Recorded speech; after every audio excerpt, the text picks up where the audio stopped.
Está grabando. Bueno, estamos grabando ya, ¿eh? Así que vamos a...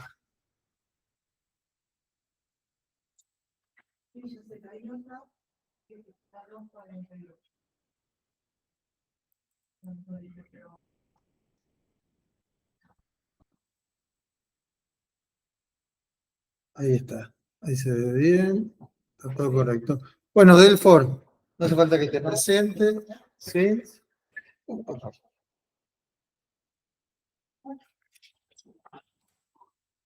Cuando vos quieras. Bueno, muchas gracias por la invitación. Vamos a hablar, ya anteriormente hemos hablado un poco de parte de la enfermedad de Kawasaki. Vamos a ir un poquito más en profundidad. Y antes de empezar a hablar de Kawasaki, quiero hacer una breve revisión de la clasificación de las vasculitis.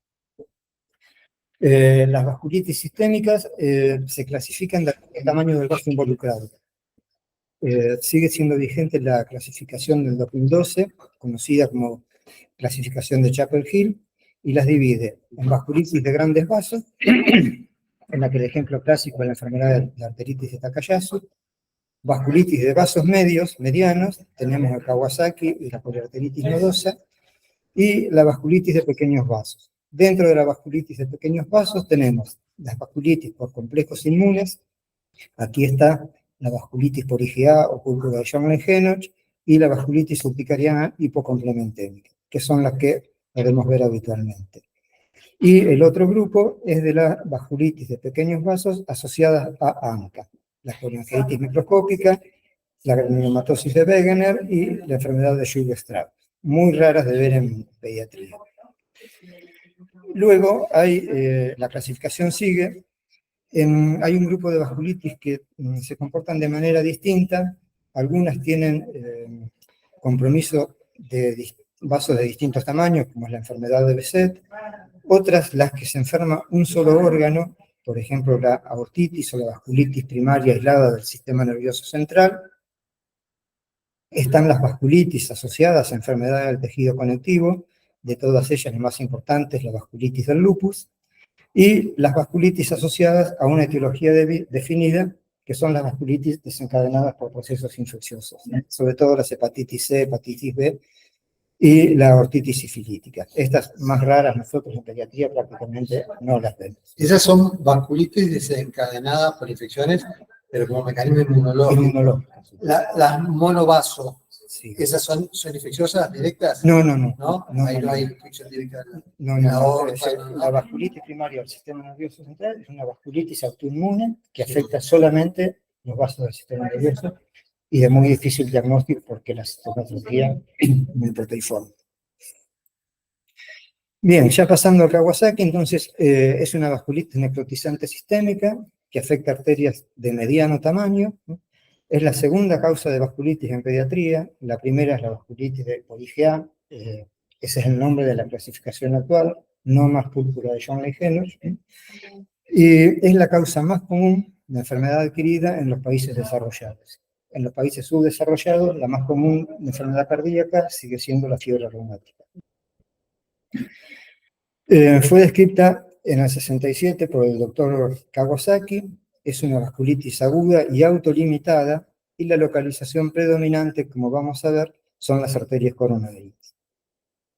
La incidencia es muy variable, depende mucho de la genética, vamos a ver un poquito más en detalle esto, pero en Japón, que es el lugar donde se la describió, donde es más frecuente, hay más de 250 casos por 100.000 niños menores de 5 años.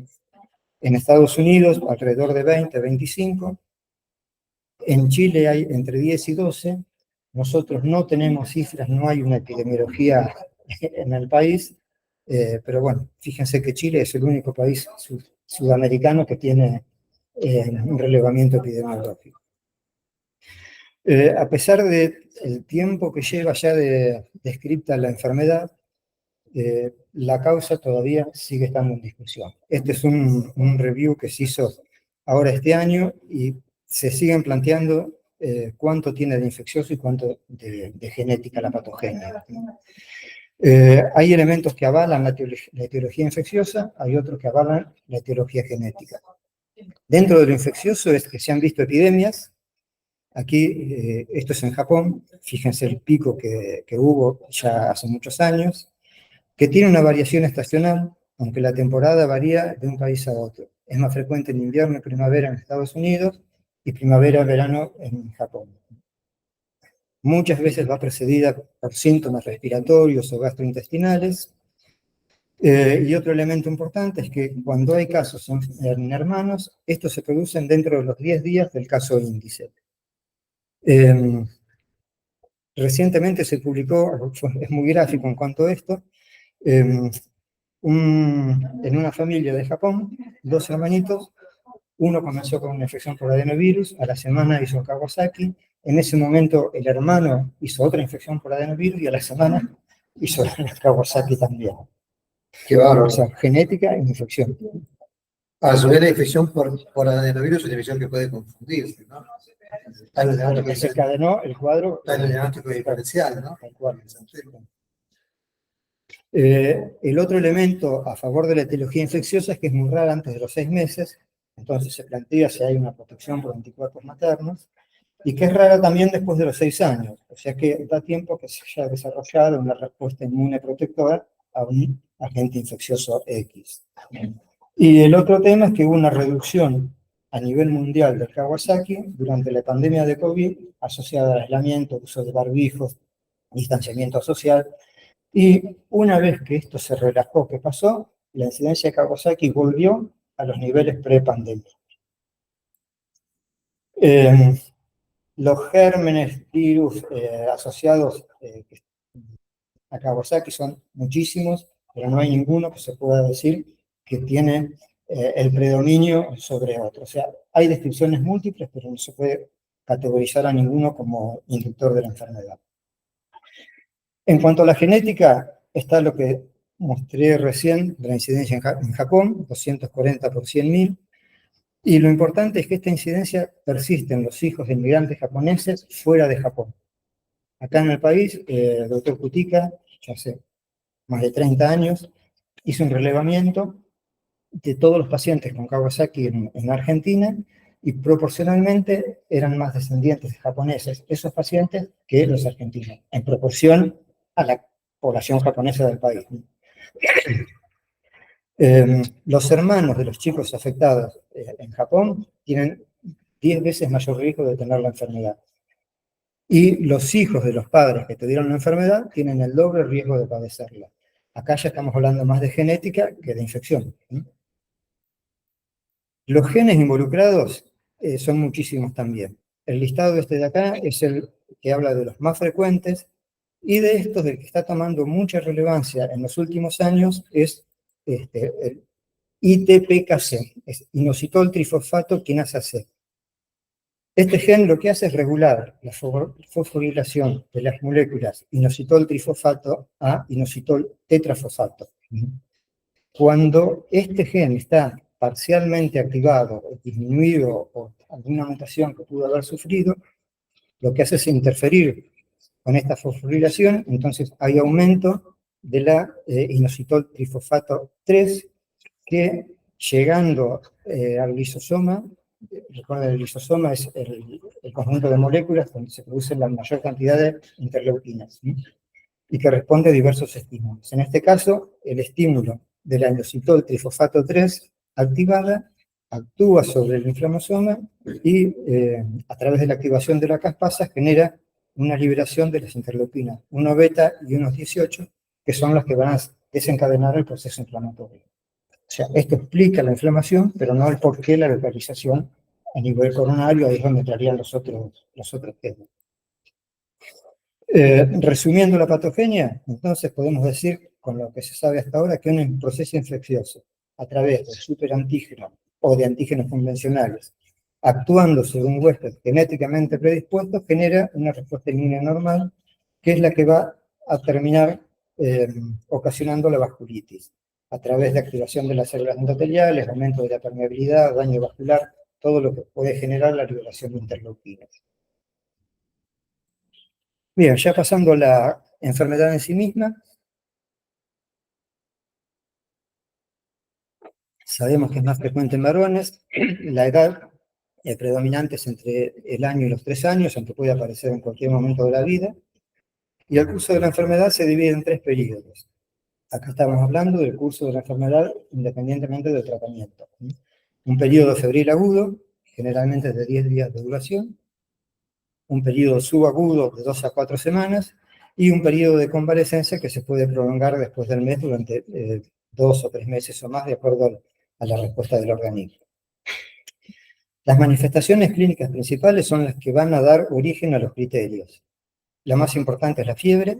La fiebre es alta, de 39 a 40 grados, es persistente, no es como la fiebre de la AIJ sistémica, con la que podría llegar a confundirse, que son 1 o 2 picos diarios. Tiene que durar un mínimo de 5 días, y sin tratamiento puede durar desde 1 hasta 3 semanas. El otro elemento importante son las alteraciones en las extremidades, que se ven en el 70% de los casos. En el periodo agudo, lo característico es el eritema palmoplantar con edema indurado de manos y pies. Esto, una vez que lo ven, una vez, después no se lo olvidan más. Y en el periodo subagudo, la descamación periungueal, que es un elemento también muy característico de Kawasaki. El exantema se ve en el 80% de los casos, es un exantema inespecífico, puede tomar cualquier característica menos ampollar. O sea, eritematoso, maculopapular, urticariforme, puede haber ronchas como si fuera una urticaria, pero no tiene ampollas. La inyección conjuntival bilateral en el 85% de los casos. También recuerden que esto es ojo rojo no supurativo.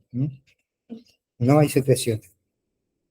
Alteraciones en los labios, en la mucosa oral, en el 90% pueden llegar a verse. Lo más característico es por los labios secos, rojos y fisurados. Muchas veces puede ser por fiebre, por eso es importante preguntarle a los papás si otras veces que tuvo fiebre presentó también lo mismo o no. Lengua frambuesada y eritema difuso de la orofaringe. No hay ni placas de pus, ni estomatitis cistosa, ni úlceras. Y lo más inespecífico es la adenomegalia cervical, que es también la menos frecuente. Es una adenomegalia única, unilateral, de más tamaño de lo habitual.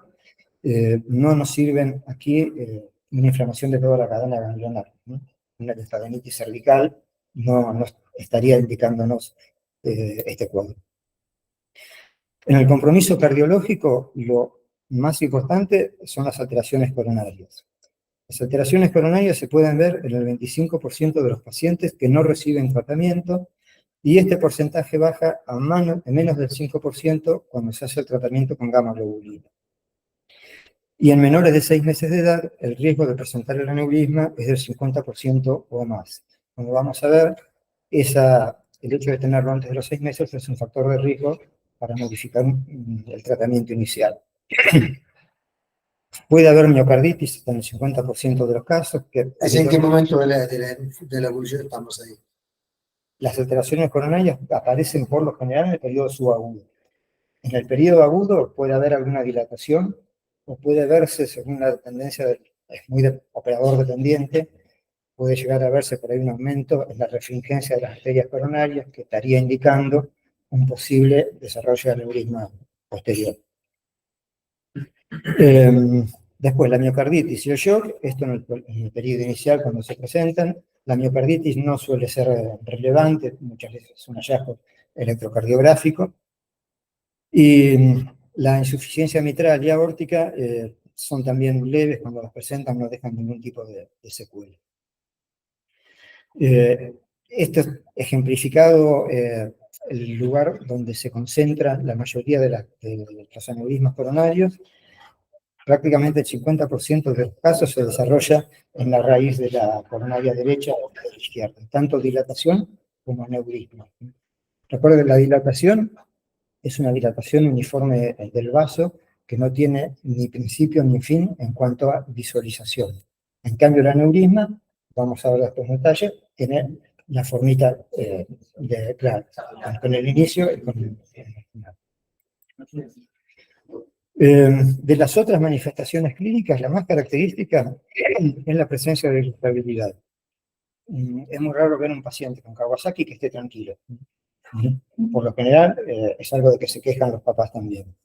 El resto son manifestaciones inespecíficas y lo que es importante que tener en cuenta aquí es que los pacientes con compromiso coronario severo, o sea, cuando hay aneurisma severo que no retrograda rápidamente, puedan desarrollar aneurismas en otras arterias de tamaño mediano. O sea que estos pacientes hay que hacer ecografía vascular general.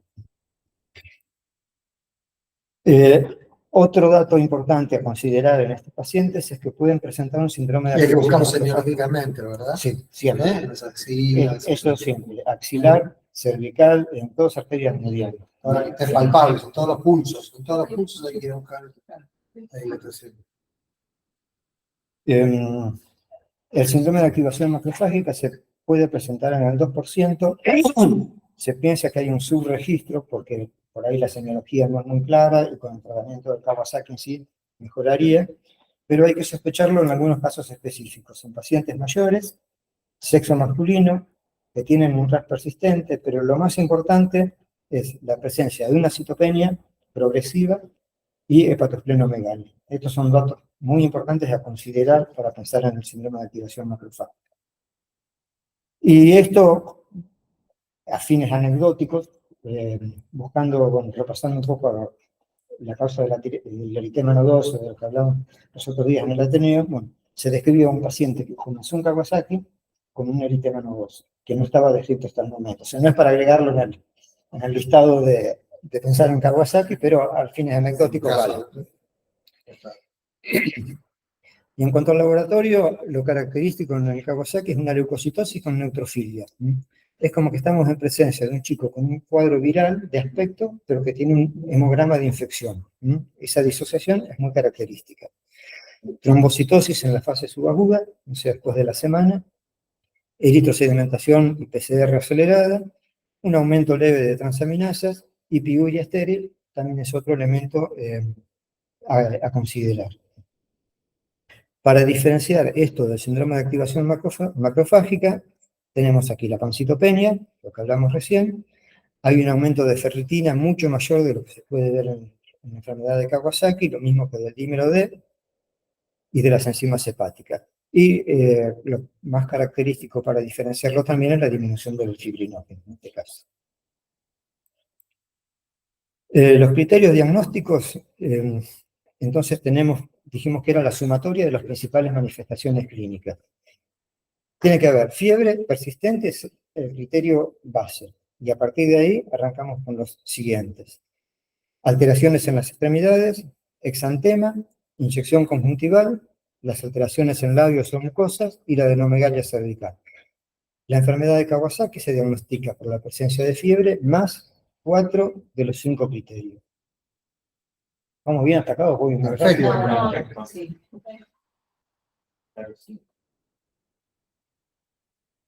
Ahora bien, hay casos de Kawasaki que no cumplen todos los criterios. A esto le llamamos enfermedad de Kawasaki incompleta. La tenemos que pensar en casos que haya fiebre inexplicada de 5 días o más, en un lactante, en un chiquito de hasta los 3 años, asociada a 2 o 3 criterios clínicos. Esa sería la definición. Es más frecuente en chicos pequeños. El laboratorio es exactamente igual que el caso clásico, lo mismo que el riesgo de desarrollar las lesiones coronarias, por lo que es muy importante poder llegar a diagnosticarlo para tratarlo. Casos puntuales en los que hay que sospechar: menores de 6 meses con fiebre prolongada de irritabilidad, en lactantes que tengan fiebre prolongada y que puedan ser una meningitis aséptica, y en lactantes o chicos de más edad también con fiebres prolongadas y que presenten linfadenitis, que no tengan una causa infecciosa demostrable, un absceso retroamegalino o YER. Esto lo dan como un tip porque se han descrito casos que presentan estos síntomas y terminan diagnosticándose el Kawasaki incompleto. Pero lo más importante es el algoritmo que hay que seguir para poder llegar a diagnosticarlo. O sea que tenemos fiebre de más de 5 días, mayor o igual, con 2 o 3 criterios clínicos, o fiebre sola, mayor a una semana, que no tenga ninguna otra causa demostrada, hay que tenerlo presente. ¿Qué es lo primero que hay que hacer? Evaluar el laboratorio. Si la PCR y la eritro son bajas, nos podemos quedar tranquilos porque sería muy raro que Kawasaki curse con reactantes de fase aguda normales. En ese caso hay que hacer una evaluación clínica y seguirlo con el laboratorio. Ahora, si ese paciente, después de la semana, hace una descamación periungual, háganle el ecocardiograma porque es muy característico, aunque sea el único síntoma que presente de Kawasaki, además de la fiebre. Si en el laboratorio inicial tenemos reactantes de fase aguda elevados, entonces acá lo que va a tomar más jerarquía son los hallazgos de laboratorio. Estos serían como criterios de laboratorio para la Kawasaki incompleto. Anemia, hiperplaquetosis mayor de 450.000 después de la semana, albúmina menor o igual a 3 gramos, aumento de transaminasas, leucocitosis y más de 10 leucocitos por campo de orina. Con 3 o más hallazgos de estos, más la reactantes de fase aguda, más la fiebre, estamos habilitados para decir que es un Kawasaki incompleto y hay que hacerle tratamiento, independientemente del ecocardiograma. Si no tiene criterios de laboratorio, pero tiene un ecocardiograma positivo, eso es lo que vale. O sea, proceso febril con ecocardiograma, con dilatación o con aneurismas, es un Kawasaki mientras no se demuestre lo contrario. Hay algunas otras causas de dilatación coronaria, que no es un Kawasaki, pero es mucho más rara. Se han descrito casos de artritis sistémica, por ejemplo, que se ha visto una dilatación coronaria, algunos casos de infecciones por meningo también, pero la clínica en esos casos ya apunta hacia otro lado. Bien, y el diagnóstico diferencial, bueno, con las infecciones, como mencionaba recién, el adenovirus, en su momento fue el sarampión, cuando había que hacer el diagnóstico diferencial. A vos te tocó. Sí, sarampión y sarampiola. Sí, sarampión. Bueno, lo más reciente es el síndrome inflamatorio multisistémico post-COVID, eso bueno, lo vivimos acá en vivo. El otro... El sarampión, que finalmente fue el parvovirus COVID-19. Sí. ¿No entra en el diagnóstico diferencial ahí? No. No, porque las manifestaciones son distintas, no solo son clásicas. Pero también puede tener conjuntivitis, sí, con secreción, y puede tener... Sí, un estreptococo, por ejemplo, puede plantearse el diagnóstico diferencial, sobre todo en cuadros escarlatiniforme que descama, pero la descamación del estreptococo es muy distinta claro, la del Kawasaki. Otro elemento para hacer el diagnóstico diferencial es la toxicotermia por ahí de los anticonvulsivantes, en que ahí sí el exantema suele ser muy parecido al de la enfermedad de Kawasaki. Y de las enfermedades reumáticas, la AIJ sistémica, que ya la mencioné más 10 veces, y la panarteritis nodosa, que antes se pensaba que era el mismo cuadro, panarteritis nodosa o enfermedad de Kawasaki, hasta que Kawasaki hizo la definición, lo describió y se separó. Bien, en cuanto al tratamiento,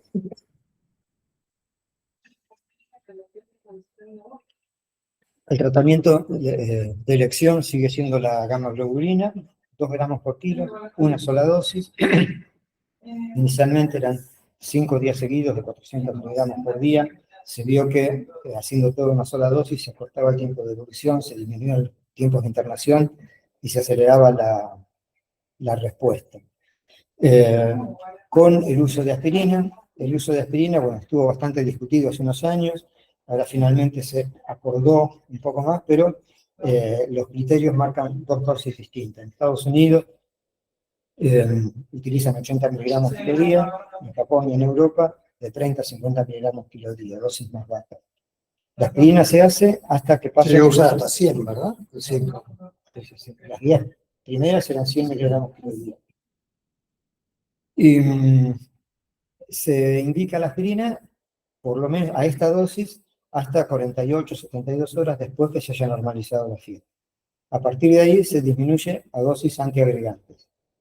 Si hubo normalidades coronarias, esas dosis se prolongan en el tiempo hasta que mejora, hasta que se restituye ad íntegrum la coronaria, pero manteniéndola por lo menos por un periodo de 2 años. ¿Por qué? Porque esa restitución, vamos a ver después un poquito más en detalle, puede hacerse a expensas de una irregularidad de la pared vascular. Entonces, esa irregularidad de la pared puede inducir la formación de trombos. Cuando no hubo normalidades, se sigue aproximadamente durante 2 meses la dosis antiagregante, hasta que se normalizan las plaquetas. Si la enfermedad coronaria persiste, ahí ya la indicación la va a seguir dando después el cardiólogo con el seguimiento, pero durante bastante más tiempo. En los pacientes de alto riesgo, que los identificamos como menores de 12 meses, los que tienen una proteína C reactiva superior a 200 miligramos de inicio, anemia severa, un nivel de albúmina muy bajo, los que hacen enfermedad hepática importante o síndrome de activación macrofágica, o los pacientes que hacen shock, en estos pacientes se indica la gamma globulina con pulsos de metilprednisolona. 30 miligramos kilo día, de 1 a 3 pulsos según la respuesta del paciente. Igualmente, viste que el síndrome de activación macrofágica se ve generalmente si no lo trataste. Pueden debutar. Pueden debutar. Pero es raro, por lo general aparece en la evolución. Pasa la semana y no mejora, sino que empeora, pero puede llegar a debutar con eso. A debutar. Tiene la clínica, pero el laboratorio es como vimos al inicio, con la citopenia. A pesar del tratamiento, puede haber chicos que resisten a la gamma globulina o que no mejoran. Entre el 10 y el 20% de los pacientes puede llegar a pasar. Hablamos de resistencia cuando la fiebre persiste o cuando reaparece por lo menos 36 horas después de terminada la infusión de gamma. Estos pacientes tienen más riesgo de desarrollar anormalidades coronarias en el periodo subagudo. El tratamiento acá es repetir, hacer una segunda dosis de gamma junto con el corticoides, y en caso de que no responda o de que se disponga tener a mano, lo cual acaba bastante difícil, alguna droga biológica, se ve que tiene igual o mejor efecto que la combinación de gamma con metilprednisolona. Pero nosotros... Para el otro hemisferio. Para el otro hemisferio. Sí. A veces pasa por ahí en el hospital que hay alguna dosis de un paciente que está en tratamiento, que no se la dio, bueno, sería más fácil, pero es muy, muy difícil. Hay una escala de valoración que permitiría ver al inicio cuál paciente tendría más riesgo de desarrollar resistencia a la gamma, y a ese paciente entonces hacerle directamente tratamiento con gamma y corticoides. Pero ¿qué es lo que pasa? Estos criterios demostraron una muy buena sensibilidad, pero en población japonesa. En la población no japonesa la sensibilidad es muy baja. Entonces, para lo que tenemos nosotros acá, no es aplicable. Nosotros manejamos con los criterios clásicos, tratamiento con gamma, salvo que sea ya de alto riesgo, como vimos recién, y si no mejora, repetirlo. Es muy raro. La incidencia de falta de respuesta a la gamma es muy baja. Yo no sé si han tenido algún paciente, pero la mayoría respondió a la primera dosis de gamma. Hubo algunos que se trató con gamma y con corticoides porque tenían elementos que indicaban alto riesgo. ¿Cómo? Acá en la clínica. Sí. ¿Kawasaki? Sí. Sí. Y cuando digo acá, me refiero a la clínica, no a La Plata. Sí. Todos anduvieron bien. En cuanto a la evolución, bueno, el control ecocardiográfico hay que hacerlo diagnóstico a las 2 y a las 6, entre las 6 y 8 semanas. Si en ninguno de esos 3 controles hubo compromiso coronario, no estaría indicado hacerlo, aunque uno por precaución al año o a los 2 años hace un nuevo control para que se queden tranquilos los padres y quedarnos tranquilos nosotros también. Es importante recordar no usar ibuprofeno en los pacientes que están en tratamiento con aspirina, porque puede interferir con el efecto antiagregante de la aspirina. Recuerden, y es importante decirle a los papás, un paciente que tuvo Kawasaki puede tener cualquier otro cuadro febril sin ser Kawasaki, porque eso es algo que se está sobrealerta sobre eso. Y posponer las vacunas a virus vivos hasta que pasen 11 meses después de haber aplicado la gamma, porque si no, la gamma tiene anticuerpos que van a inhibir el efecto terapéutico de la vacuna. Tiene una baja tasa de mortalidad la enfermedad de Kawasaki, menor del 0.1%. El porcentaje de recurrencia, como dije, 2%. sigue teniendo una morbilidad relativamente alta, como mencioné al principio, y en cuanto a los aneurismas coronarios, el 15% se resuelve en los primeros 3 meses. Acá sí estamos hablando de pacientes que recibieron tratamiento. La mayoría de los que no se resolvió en esos 3 meses se va a resolver en los 2 años siguientes. Pero, a pesar de la relación, esto es lo que comentaba recién, esa zona aneurismática puede estenosarse como resultado de la proliferación de las células endoteliales y de las miofibrilas vasculares. Por lo que es importante el seguimiento cardiológico a largo plazo en todo paciente que haya tenido dilatación o aneurisma coronario. Y para terminar, esto está muy esquematizado, pues, esquemita lindo. Esto sería un corte de la arteria coronaria normal. Esta es una arteria coronaria en un paciente con Kawasaki que no desarrolló compromiso. Esta es la dilatación leve, que es lo que mencionamos, que no llega al aneurisma. El inicio de esto puede verse como un aumento en la refringencia en el ecocardiograma inicial. Y esta es el esquema clásico del aneurisma, que es en forma de globito, con inicio y final. Y esto puede seguir varios pasos. Puede recanalizarse con un calibre normal por la proliferación miofibrolástica. Puede formarse un trombo por la irregularidad que tienen las paredes y originar un infarto miocárdico. Ese trombo se puede organizar, o la recanalización. Con el tiempo no se sabe hasta cuánto riesgo tendría de generar una aterosclerosis prematura. Por eso es importante también el seguimiento cardiológico a largo plazo. Es la causa más frecuente del infarto de cardioinfarto, ¿no?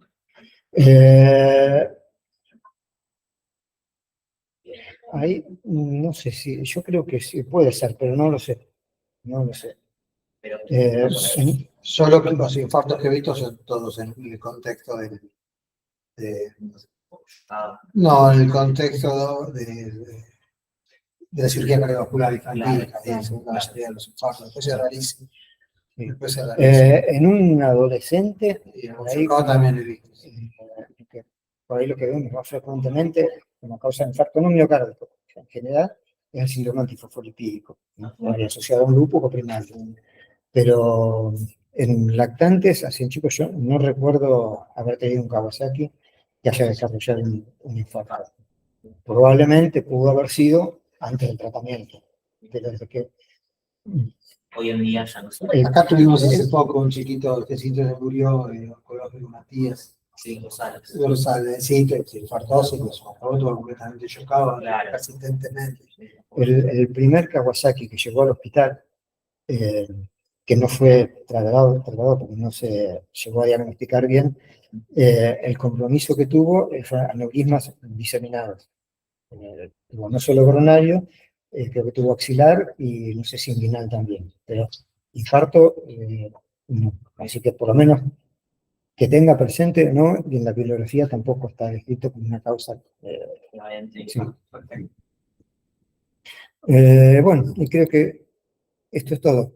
Así que fue muy cortito, quedan dudas, alguna pregunta. Excelente. Excelente. ¿Quieren preguntar algo? El modelo le hace el seguimiento a largo plazo, Sí. después, si vemos con el cuadro coronario abierto, ahí ya que es quirúrgico, sigue haciendo tratamiento. Por lo general, Sí. lo siguen con tratamiento médico. Claro. Con el tiempo, la gran mayoría, a medida que el chico va creciendo, como fue, 3, 5 años a lo sumo, a medida que va creciendo, el corazón se va desarrollando y se va restituyendo la luz normal. Pero si no pasa, bueno, está indicado el tratamiento quirúrgico. Claro. Sí, sí. Es igual que una persona adulta que tiene una estenosis o una dilatación. Son enfermedades que si no se conocen no se diagnostican. Sí, Tal cual. sí, No el se cero diagnostica. no. Hay muchos síndromes febriles. Y tampoco es rara. No es, hace años que dejó de ser rara. Tiene más o menos la misma incidencia que el ionogénero, que no se le llama más ionogénero, pero Sí, sí. voy a morir que sí, no lo quiero. Sí, con el COVID hubo más casos. Bueno, con el COVID él dijo que eso quedó pendiente para conversar, porque él dijo que durante el COVID hubo menos casos de Kawasaki, pero lo que sí apareció, formas de síndrome post-COVID, Kawasaki-like. Sí, claro. Como parece. Kawasaki-like. Muchas veces la diferencia era que tenía el factor etiológico demostrado, pero el cuadro clínico era exactamente igual y el tratamiento. ¿Cómo? Sí, sí, Parece como gatillo. sí. Se interpretó como una forma, de las 2 o 3 formas que se describían del síndrome postinflamatorio sistémico post-COVID. Una era similar al Kawasaki, se llamaba Kawasaki-like. ¿No? Sí, sí, tal Y cual. medida de profilaxis, por ejemplo, en Japón, que se hace mucho más que acá, o algo. No, es más, inclusive ellos... Las alfombras, ¿te acuerdas que podía con las alfombras? Sí, Cuando empezamos, cuando se empezó a investigar el porqué de la mayor incidencia antes de haberse descubierto todo lo genético, uno de los factores que se habló era el shampoo, un shampoo especial con que limpiaban las alfombras, en Japón y en Hawái. Fueron los 2 centros que se estudiaron. Después, bueno, empezaron a aparecer en otros lugares, que vio que no, era un poco más que eso.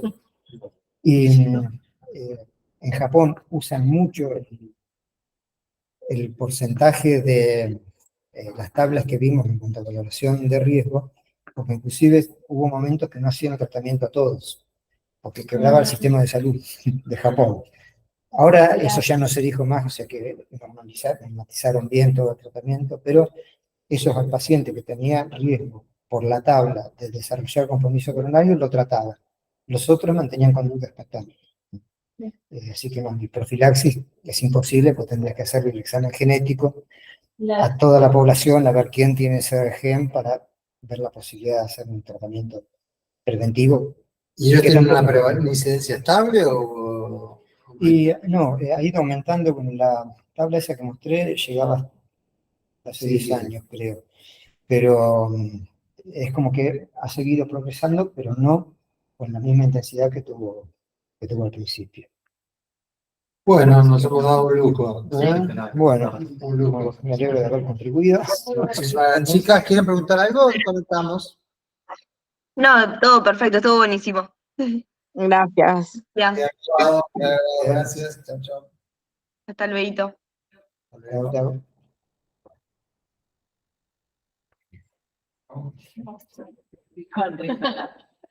Espere que quiero hacer una pregunta antes que se vaya. Otro paciente.